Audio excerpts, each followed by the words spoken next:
छात्रों, आज हम आपके समक्ष कुछ महत्वपूर्ण लोकोक्तियों को लेकर प्रस्तुत हुए हैं, जिनके विषय में जान लेना भी आवश्यक प्रतीत होता है। जब तक इनके सही अर्थ को न जानेंगे, ऐसी स्थिति में हम इनके सही प्रयोग को भला कैसे कर सकते हैं। इसलिए कुछ लोकोक्तियाँ, जिनको हम कहावतें भी कहते हैं, आपके सामने प्रस्तुत हैं। तो सबसे पहली लोकोक्ति है कि एक पंथ दो काज।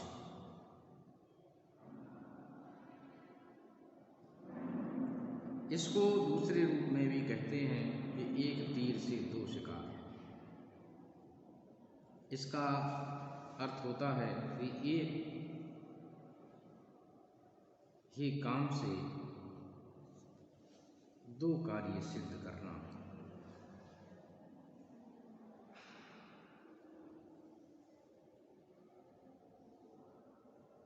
कि रमेश अपनी प्रतियोगी परीक्षा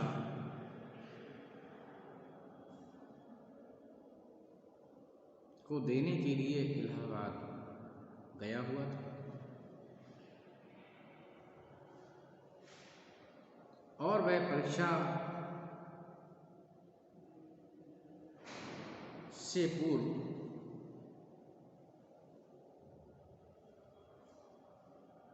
गंगा तट पर उसने स्नान भी किया।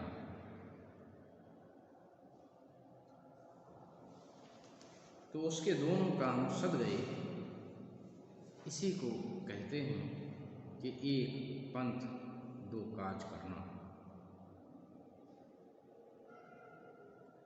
एक ही साधे सब सधे, सब साधे सब जाए। कि हमें मूल कार्य की ओर ध्यान देना चाहिए।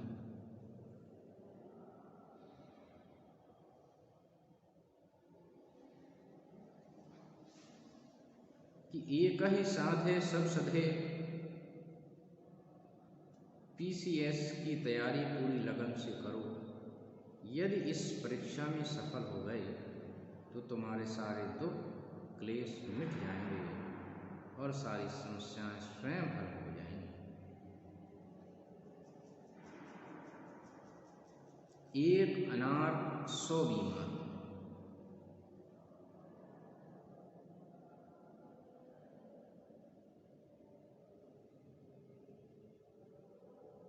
वह वस्तु जिसकी लालसा या इच्छा सभी को हो पर उपलब्धता कम हो।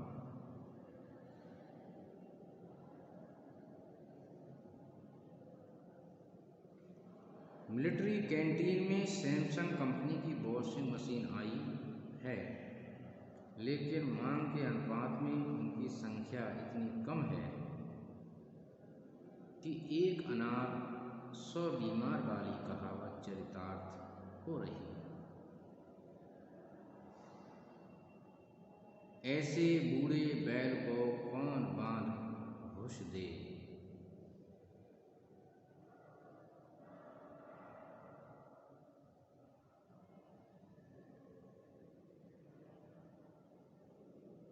कि बूढ़ा और बेकार आदमी दूसरे पर बोझ हो जाता है।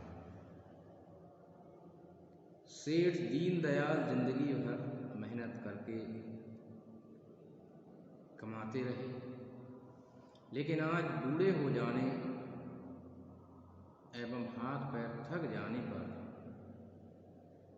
उनकी अपने परिवार द्वारा अवहेलना देखकर ऐसे बूढ़े बैल को कौन बांध घुस दे वाली कहावत याद आती है। कि ओछे की प्रीत बालू की भीख, नीच की मित्रता क्षण भंगुर अथवा अस्थायी होती है। उस निम्न कोटि के संस्कार वाले व्यक्ति से मैंने व्यर्थ ही मित्रता कर ली। जब उसने मेरे साथ विश्वासघात किया तब पता चला कि ओछे की प्रीत बालू की भीत की तरह होती है। ओखली में सिर दिया तो मूसलों से क्या डरना।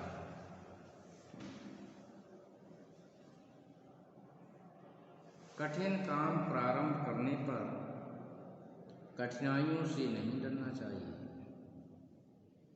साहसी और दृढ़ संकल्प वाले व्यक्ति ही किसी कार्य को पूरा कर पाते हैं, जो ओखली में सिर डालने पर मूसलों से नहीं डरते।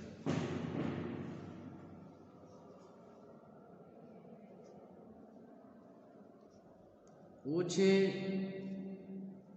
के घर जाना जन्म जन्म का ताना।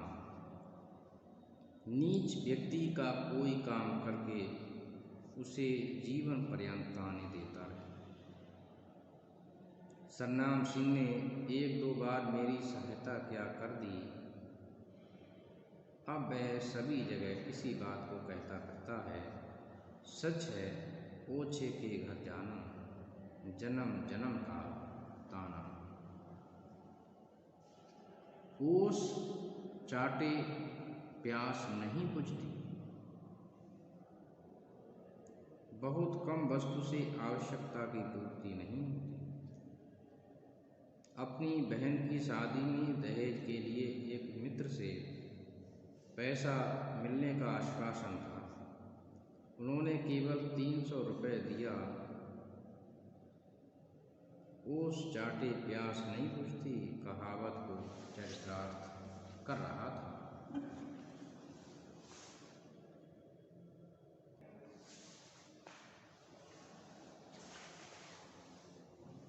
अवसर चूकी डोमियाँ गावे ताल बेताल। इस समय के चूक जाने पर उत्तेजना के वशीभूत होकर उल्टा सीधा करना। जो कुछ मांगना था शादी के पूर्व तय कर ले चाहिए था। अब शादी हो जाने के बाद उत्तेजना के वशीभूत होकर उसका उल्टा सीधा बकना अवसर चूकी डोमियाँ गावे ताल बेताल वाली कहावत है। कंगाली में आटा गीला होना, विपत्ति पर और विपत्ति आ जाना। कि अभी कुछ दिन पहले लड़की की शादी में खर्च हुआ और तब पिताजी बीमार पड़ गए। सच ही कहा गया है कि कंगाली में आटा गीला होना।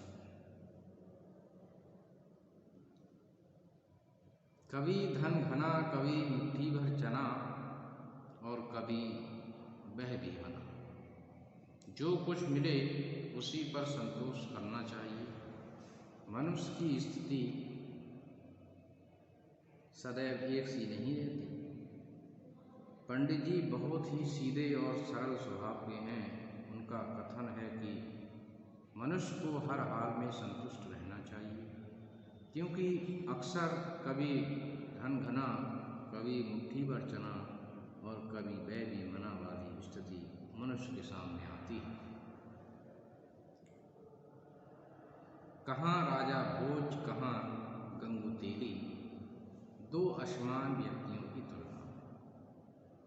कहने को तो धर्मेंद्र और उमेश दोनों सगे भाई हैं, लेकिन उनके व्यवहार में इतना अंतर है कि उनके व्यवहार की तुलना नहीं हो सकती। धर्मेंद्र सद्विचार वाला धार्मिक व्यक्ति है, जबकि उमेश नालायक एवं नास्तिक है।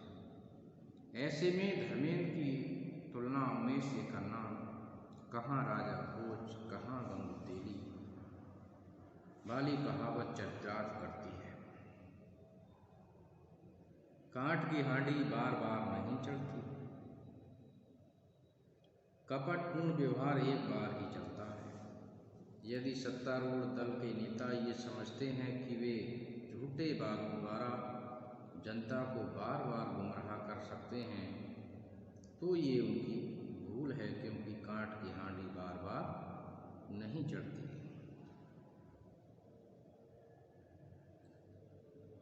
काम प्यारा है, चाम प्यारा नहीं। काम सब चाहते हैं,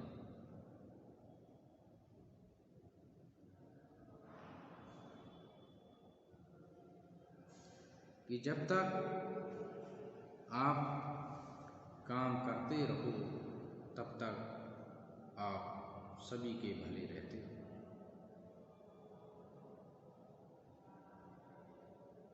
परंतु जब आपका शरीर थक जाता है, काम नहीं करते, तो आप भले नहीं रहते हैं। इसीलिए कहा जाता है कि काम प्यारा है, चाम प्यारा नहीं।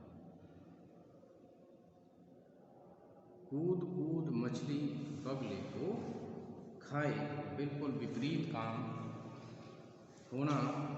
श्यामलाल जैसे हष्ट पुष्ट व्यक्ति के जीवनलाल जैसे दुबले व्यक्ति से मार खाना कूद कूद मछली बगुले को खाए वाली बात हो गई। कोयले की दलाली में हाथ काले होना,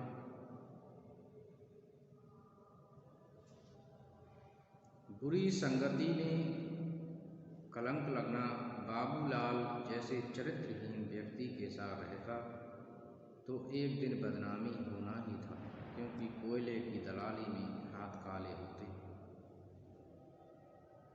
कोठी वाला रोवे, छप्पर वाला सोवे।